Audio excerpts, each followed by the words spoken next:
নমস্কার।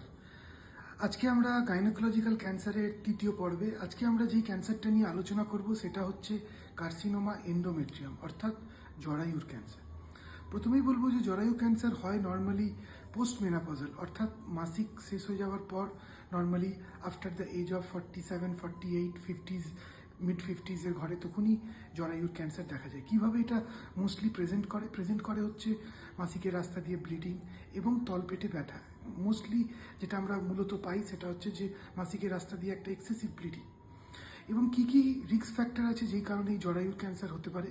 প্রথমত যেটা সবচেয়ে গুরুত্বপূর্ণ সেটা হচ্ছে একটা ফ্যামিলিয়াল রিস্ক ফ্যাক্টর, অর্থাৎ বাড়িতে যদি দেখা যায় যে মার বা দিদা এদের মধ্যে কারোর যদি একটা জরায়ুর ক্যান্সার থাকে তাহলে কিন্তু জরায়ুর ক্যান্সার হওয়ার সম্ভাবনা কিন্তু বেশি।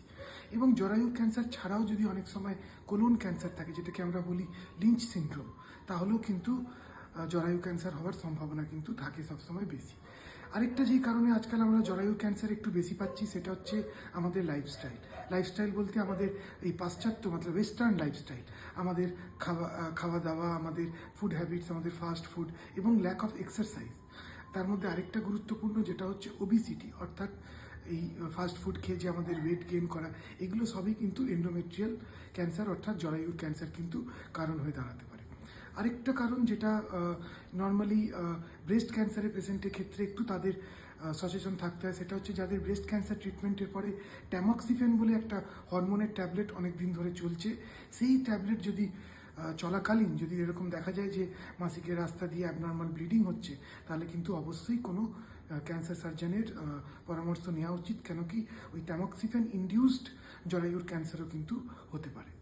এবার আসি আমরা এটার ট্রিটমেন্টের ভেতরে হচ্ছে কিছু পরীক্ষা নিরীক্ষা এবং তারপরে হচ্ছে তার চিকিৎসা in the form of surgery, chemotherapy বা রেডিওথেরাপি।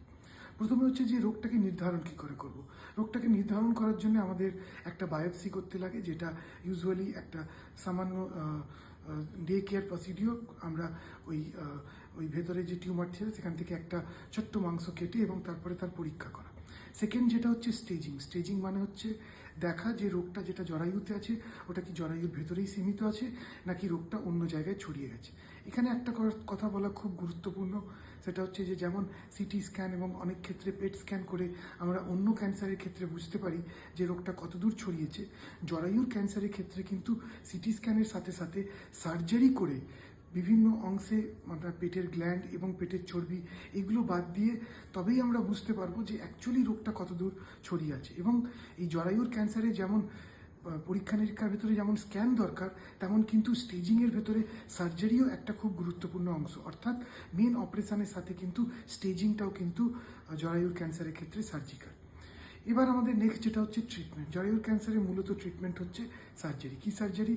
আমাদের জরায়ু এবং দুপাশের যেটা ডিম্বাণু সেটা আমাদের কেটে বাদ দিতে হয় এবং তার সাথে জরায়ুর ক্যান্সার যেই সব গ্ল্যান্ডে ছড়ায়, যেটাকে আমরা পেলভিক নোড বা রেট্রোপেরিটোনিয়াল নোড বলি, ওই পেলভিক নোড বা রেট্রোপেরিটোনিয়াল নোড যেগুলো সাসপিশাস মনে হয় সেগুলোকে বের করা এবং তার সাথে পেটের ওমেনটা অর্থাৎ পেটের চর্বি বাদ দেওয়া, এই সবগুলোকে কিন্তু একসাথে আমাদের বায়োপসিতে পাঠাতে হয় এবং তারপরে আমাদের ওই বায়োপসি রিপোর্ট অনুসারে নির্ধারণ হয় যে রোগটা ফার্স্ট স্টেজে আছে নাকি একটু অ্যাডভান্স স্টেজে আছে।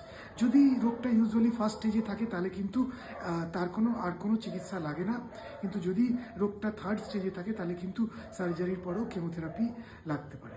এন্ডোমেট্রিয়াল অর্থাৎ জরায়ুর ক্যান্সার এখন আমাদের এই লাইফস্টাইলের জন্য যেমন বললাম ক্রমশ কিন্তু বাড়ছে ইন্ডিয়াতে, কিন্তু এই রোগের চিকিৎসা করলে এর কিন্তু সার্ভাইভাল 5 ইয়ার সার্ভাইভাল, যেটাকে আমরা বলি 5 বছর বাঁচার সম্ভাবনা, সেটা কিন্তু মোর দ্যান 80%। তাই জরায়ুর ক্যান্সারে চিকিৎসা করালে রেসপন্স খুব ভালো।